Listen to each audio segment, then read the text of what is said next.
Two US senators are in Taiwan for security talks before wrapping up their Pacific tour. We are here to get a better understanding of the needs and the concerns of our dear friends from Taiwan. Oil and gas exports may be on the table at a summit of a China-led alliance, but security pacts are not a certainty.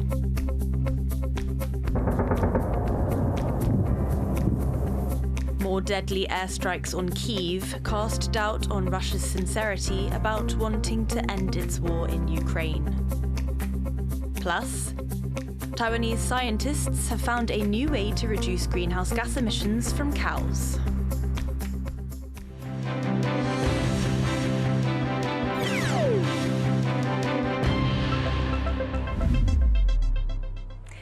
And welcome to TaiwanPlus News. I'm Laurel Stewart.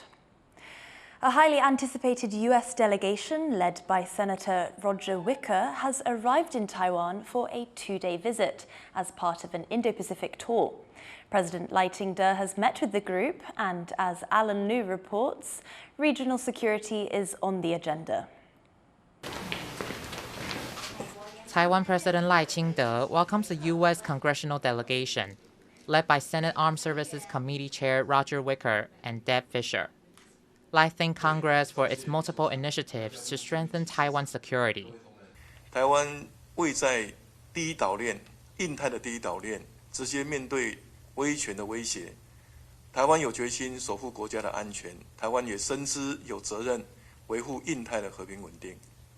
Wicker said the U.S. remains committed to the Taiwan Relations Act and other moves to support Taiwan.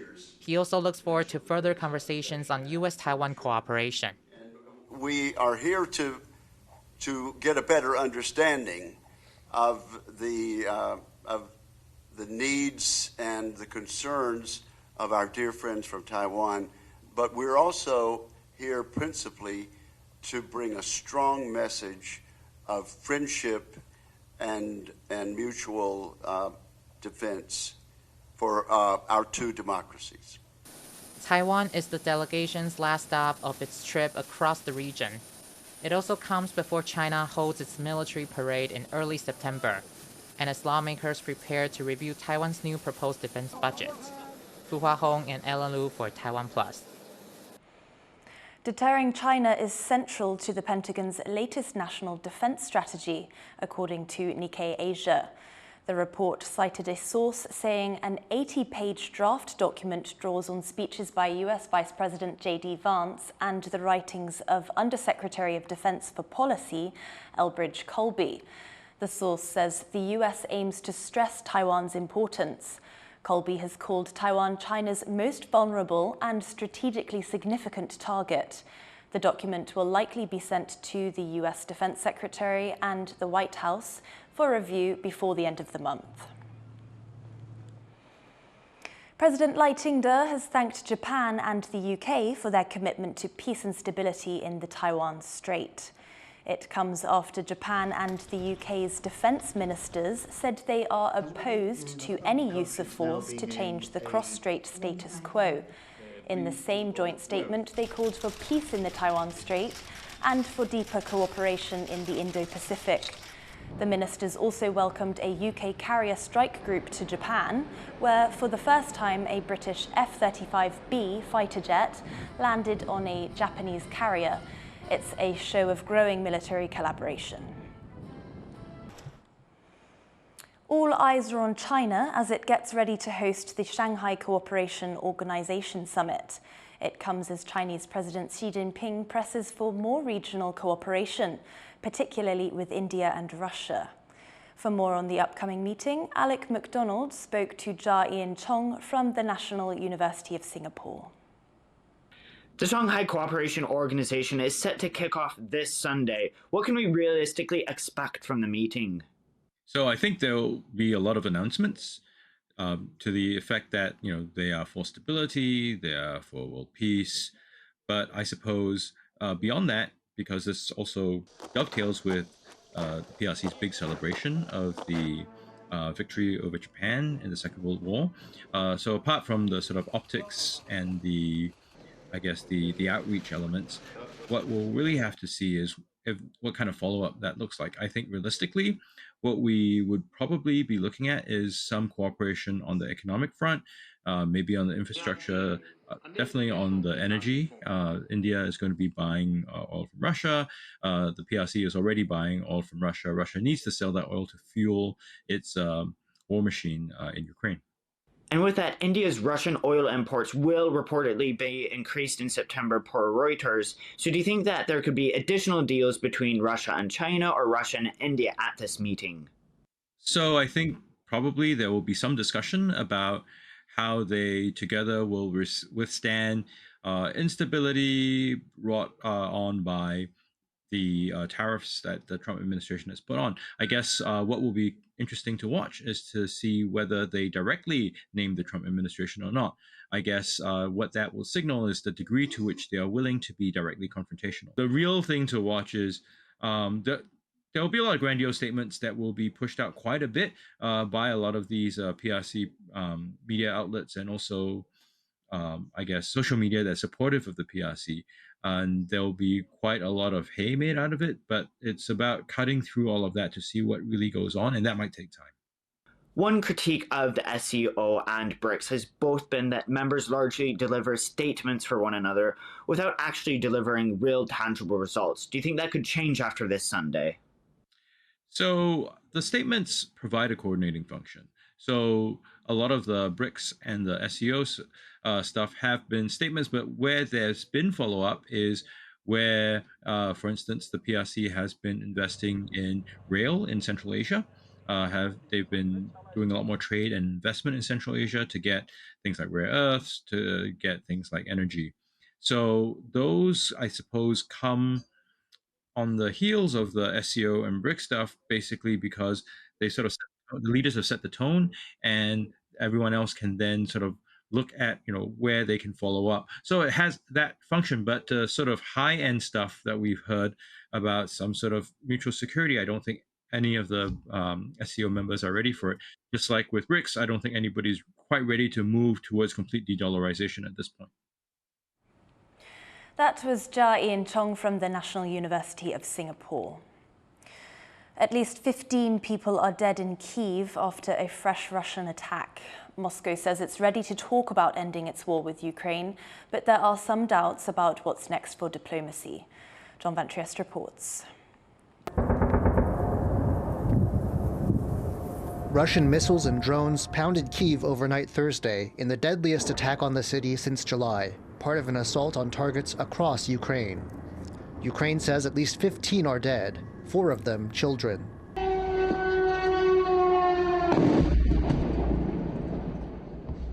The strikes hit homes, and neighbors are left trying to dig each other out of the rubble.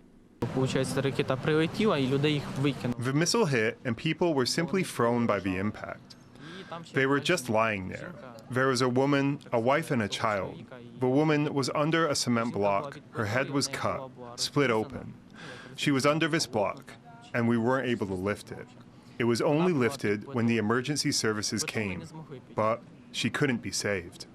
After the sun came up, survivors packed their belongings and began to process what happened. For some who fled to Kyiv from the front line, it's yet another displacement. I heard the sound of the impact while I was sleeping, and then I saw the window frame falling towards me. What were you thinking at that moment? Where my cat went. Ukrainian President Volodymyr Zelensky criticized Russia on social media, saying it's choosing to, quote, continue killing instead of ending the war. And he called on China, set to host Russian President Vladimir Putin at a military parade next week, to respond to the attack. In the European Union, this latest attack is sparking fury. I'm outraged by the attack on Kyiv, also hitting our EU offices. This was the deadliest drone and missile attack on the capital since July. And as you can see behind me on the screen, it was an attack also on our delegation. I just spoke with our deputy ambassador, and I'm relieved that none of our staff were harmed. But Ukraine is doing strikes of its own, targeting a pillar of the Russian economy, oil. A drone strike hit this refinery in Samara, hundreds of kilometers from the Ukrainian border. From Moscow, views of Thursday's attack are quite different. Kremlin spokesperson Dmitry Peskov says Russia doesn't deliberately attack civilian targets. It says Ukraine is hitting civilian infrastructure in Russia, too. And Peskov says Russia's still ready to talk. The strikes are successful, the targets are being destroyed, and the special military operation continues. At the same time, Russia remains interested in continuing the negotiation process in order to achieve our goals through political and diplomatic means. But the attack could complicate any talks. In Europe, at least, there's some skepticism of progress. U.S. President Donald Trump has pushed for Zelensky and Putin to meet face-to-face. But German Chancellor Friedrich Merz now says it's obvious such a meeting won't happen. For now, the question of what Thursday's attack means for diplomacy is one that's too early to answer. Patrick Chen and John Van Trieste for TaiwanPlus. Thai Prime Minister Paetongtarn Shinawatra has been removed from office for an ethics violation. Thailand's Constitutional Court ruled that she violated the country's ethical standards in a leaked phone call where she was seen as kowtowing to Cambodia's former leader Hun Sen. The two countries were locked in a border dispute at the time, which later flared into open fighting. A member of the powerful Shinawatra family, Paetongtarn is the sixth Prime Minister in less than 2 decades to be removed. She was in office for less than a year.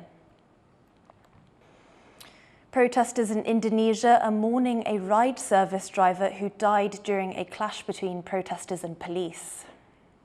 Sangat miris, hati kami semua sangat miris dan sangat kecewa untuk para aparat, apalagi khusus untuk Kapolri ya. Tolong perhatikan ini, ojol ini manusia juga dan rakyat jelata juga. Ya kata anggota dewan tuh, ojol itu rakyat. Kita sedih nih, makanya satu sakit semuanya sakit. Gitu, Bang. Protesters have been gathering outside Indonesia's parliament since Monday. They're upset over a new monthly allowance for politicians and low wages. The driver who died was not involved in the protests, but he was killed by a police vehicle on Thursday as officers tried to break up a demonstration. Indonesia's president has promised there will be consequences.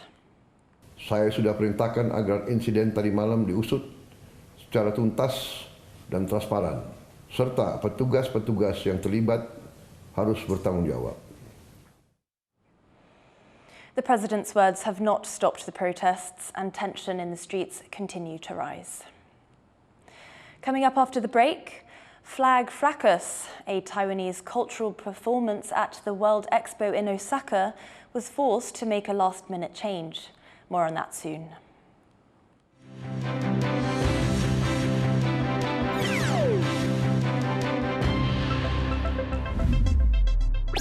Thank you for sharing our passion for food and Taiwan.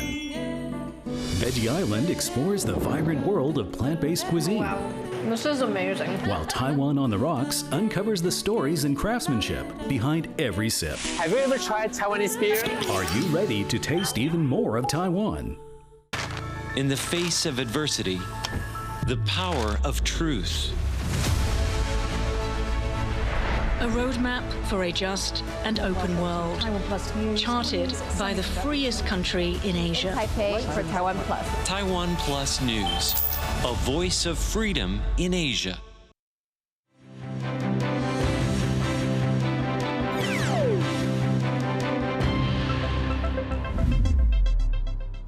Welcome back. You're watching TaiwanPlus News. Taiwan's cabinet has proposed a new draft law that would govern the development of AI. The Artificial Intelligence Basic Act would establish a set of regulations and basic principles with the goal of turning Taiwan into an AI island. The bill would also task the government with promoting AI research and infrastructure development, as well as offering subsidies and tax incentives. But the draft bill does not say which government bodies would be responsible. 因为这个 AI 是跟所有的部会都会有关系那所以不需要明定一个主管机关哈，因为定了一个主管机关，反而会限缩这个范围。那些比较细节的事情，我们会交由各个部会啊，然后分别定各种不同的作用法。好，因为现在 AI 的那个变化太快了哈。The bill has been submitted to the legislature for review. In an era of tightening information controls in China, a new book shows readers how to use open source intelligence to study and verify information about the Chinese military. Alan Liu spoke to the author for more.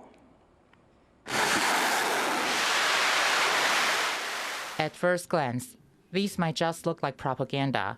But surprisingly, it's a useful source of information at a time when China is tightening control on data and resources. When he was studying a degree in music, Joseph Wen began marking Chinese military facilities on a map by watching Chinese state media broadcasts.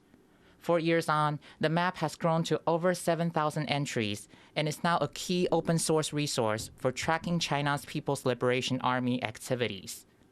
With years of experience, he's put out a book that shows, step by step, how to turn scattered pieces of information into a more complete, clear picture of military activity.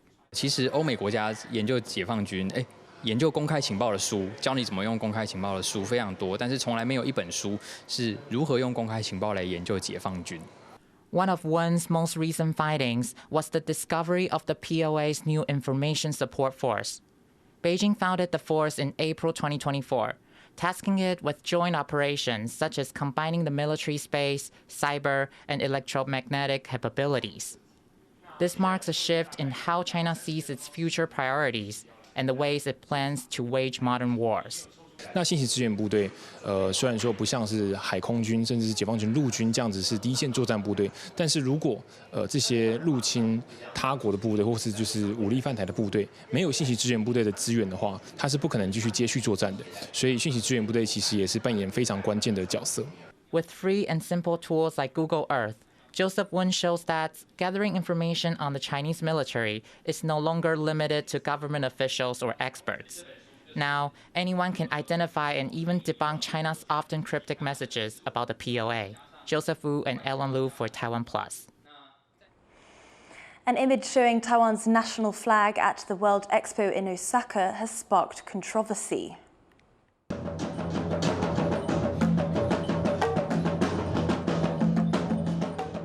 It appeared on the backdrop of a performance by Taiwanese artists. The Expo committee asked for it to be covered due to, quote, external pressure.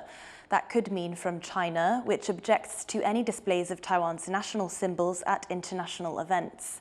In the end, the image was covered by 2 deity puppets, preventing the puppeteers operating them from taking part in the show.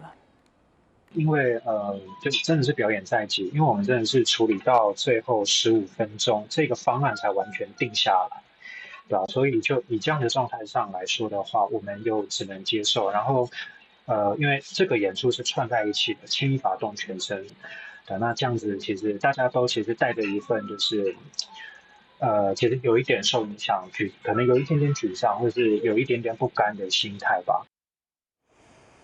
Taiwan's Culture Ministry said the backdrop design had already been approved by the event officials and did not violate any on-site regulations. Scientists have found an unexpected way of fighting methane emissions from cattle. It's a major source of this greenhouse gas. As John Van Trieste reports, the solution comes from under the sea. These flasks of goopy algae are part of a breakthrough in the fight against greenhouse gas emissions. Researchers at Taiwan's Fisheries Research Institute have found that adding small amounts of the algae genus Asparagopsis into cattle feed can cut the methane that cows emit by over 90%. The secret is in the way it alters cows' gut flora, as one researcher explains. 海门冬呢，它最主要的这个抑制甲烷的这个主成分，溴仿的一个主要成分，它可以去使这个瘤胃的菌相是比较趋向于降低甲烷的这个菌相的生成。The trouble with research into this algae so far is that there isn't much of it around Taiwan. It can be found in some nearby waters, but it tends to disappear in summer. And it's taken several years of lab work to figure out how to grow the algae in the quantities needed for cattle feed on a mass scale. The trick was finding a way to get the algae to thrive, despite competition from many rival species. 会有对应的一个纯花培养的一个方式，去把它做这个汰除，最后只保留我们要的这个丝分孢子体，让它在这里面是占据优势的。And this is more than a scientific breakthrough. It's a business opportunity. Methane is the second most emitted greenhouse gas, and cattle farming is a major source of it. The industry looks forward to using cattle feed with algae to cut emissions. They can then market milk, for instance, as a low methane product. 甲烷的排放量一直是一个蛮大的一个痛点，能够大量的减低这个碳排放量的时候，都是非常一个令人振奋的消息。The market for fighting methane from cattle farming is now worth $3 billion worldwide. And right now, there are only 7 companies with the tech needed to do the job. Now, Taiwan could soon be home to an 8th. Howard Zhang and John Van Trieste for TaiwanPlus. For many visitors and newcomers to Taiwan, one of the country's most unique quirks involves one of life's most mundane tasks, taking out the trash. Nearly every day at a certain time, people across the country are alerted that it's time to throw away their rubbish with a set of classical tunes broadcast from garbage trucks. Connected Suvan Pal explored this cultural phenomenon in a recent special report. Let's take a look at what he found.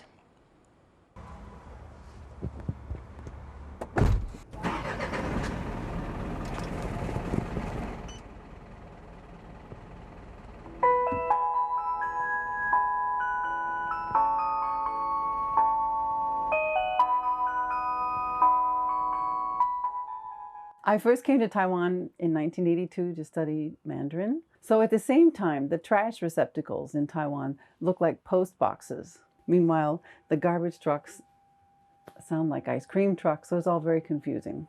One of my friends from Netherlands, in the early 1990s, she came to Taiwan and she first heard about the music.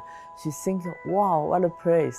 你如果在台湾的社会或是任何在一个都会去台北、新北或桃园，你随时来收运垃圾的时候，你会看到第一辆是我们的黄色的密封压缩式垃圾车，第二辆就是我们白色的资源回收车。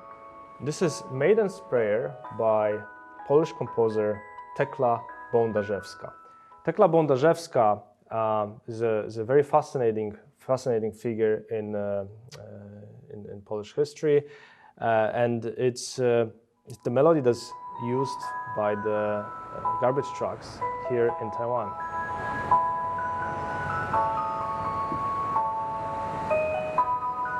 听到这个音乐就知道该拿垃圾出来倒了。第一次听到这音乐的时候，我爸爸跟我说：“赶快去丢垃圾！”哎呀，不得了！我带着那包垃圾从3楼跑到1楼，再追到巷口。我终于知道了，原来平常要运动。加油！ 谢谢，慢慢来，不要跑，衣服上啊，好，这里谢谢。 It all started when I was doing research on songs about the Danshui River. As you look through Taiwan's pop music history, you find a lot of songs about this river. And so as I was collecting these songs, I started noticing that some of them mentioned garbage. And I thought that was really curious. I'm actually married to a Taiwanese, and when I met her for the first time, she told me that she learned piano, and I asked her to play something for me, and she actually played a little bit of this piece, and I was astonished. And so that's like in 2001 and 2, I started collecting garbage songs. And then later I had reasons to revisit that material, and that's when I started looking for, you know, making garbage the thing I was looking for, and then finding lots and lots of songs. Till I came to Taiwan in 2019, and for the first time I actually heard the garbage truck playing Maiden Sprayer by Bondarzewska, and it was a surreal experience for me.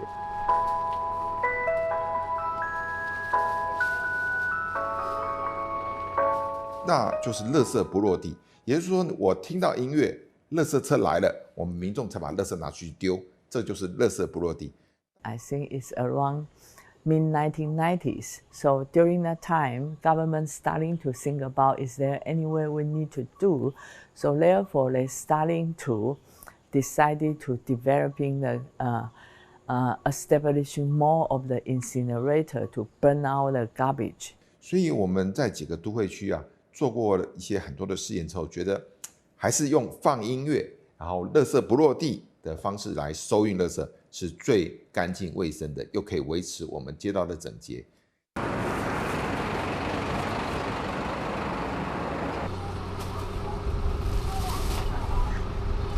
That will actually is a very long revolution for Taiwan's garbage truck, because I think before 1968 illegal dumping and no one really care about the garbage. 事实上，我们早年呢是在1968年左右开始用密封式、压缩式垃圾车来收运垃圾的时候，就会用放音乐的方式来提醒民众要来倒垃圾的，所以大概是在1968年。So the musical garbage trucks came from Japan, and when they arrived, they had a tune already on them, which is a tune that you still hear today.